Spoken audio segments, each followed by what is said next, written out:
It's time now for Kara's Cures, and over the weekend, federal health officials confirmed the Pfizer vaccine appears to be safe and effective for kids under the age of 5, and they said the same thing about Moderna's shot last week. So if the shots get cleared, vaccinations for kids under 5 could actually start this week. Dr. Ulysses Wu is an infectious disease specialist with Hartford Healthcare and is here to help parents watching know what to do next. How are you, doctor? Doing well. Thank you for having me. I'm so excited to talk to you because you're always on in the evenings and I never get to talk to you. So I'm very excited. I'm available. All right, so this is kind of big news. Everyone's kind of getting back to moving around and the world's really opening up. But this under 5 group was always still out there as what do we do? Now they're saying that the vaccines could happen and get approved this week. Do you think that's going to happen? And does it matter which shot they're going to get? I read that Pfizer was better in one study. So it really depends. I mean, the committees, I think, still need to finalize their approach, but I do think that this is going to happen. It's really jumped over most of the hurdles that have been required. And so I do think that it's going to happen. Now, the question is, why does it matter, as you had just alluded to? And yes, a lot of the kids who get COVID do okay. A lot of people who get COVID do okay. But the problem is when you have such an incredibly highly contagious disease that affects disproportionately the majority of the population, when you take it in absolute numbers, a lot of kids also don't do okay, and a lot of people also don't do okay.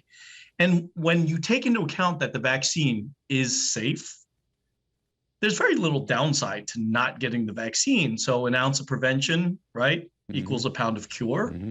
And so there are many, many compelling reasons to get the vaccination. And again, it's a safe vaccination.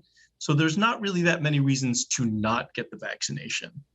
And some of the things that we talked about is really widening your circles of protection. And by enabling the less than 5-year-old population to get vaccinations, that also just increases the circles of vaccination and protection, and will hopefully keep other people from getting infected. So there's a lot of different reasons to do it. How much demand do you think there's going to be for the vaccine?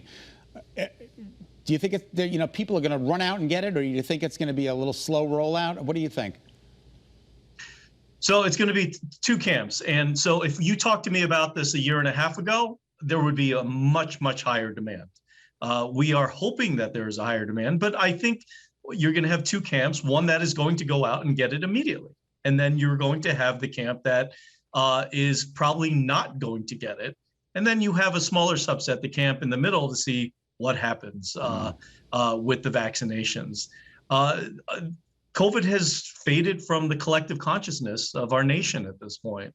And so getting people vaccinated in the middle of the summer, while there's still a lot of other things going on, camps, vacations, schools out, whatever it may be, it's unfortunate that that vaccination is probably faded to the backside to a certain extent.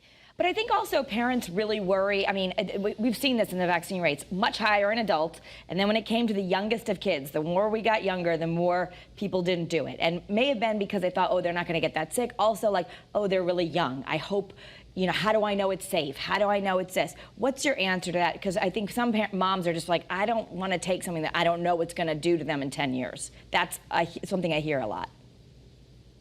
Right. So we obviously don't have 10-year long-term data, but it is safe. It is one of the safest vaccines that has been manufactured.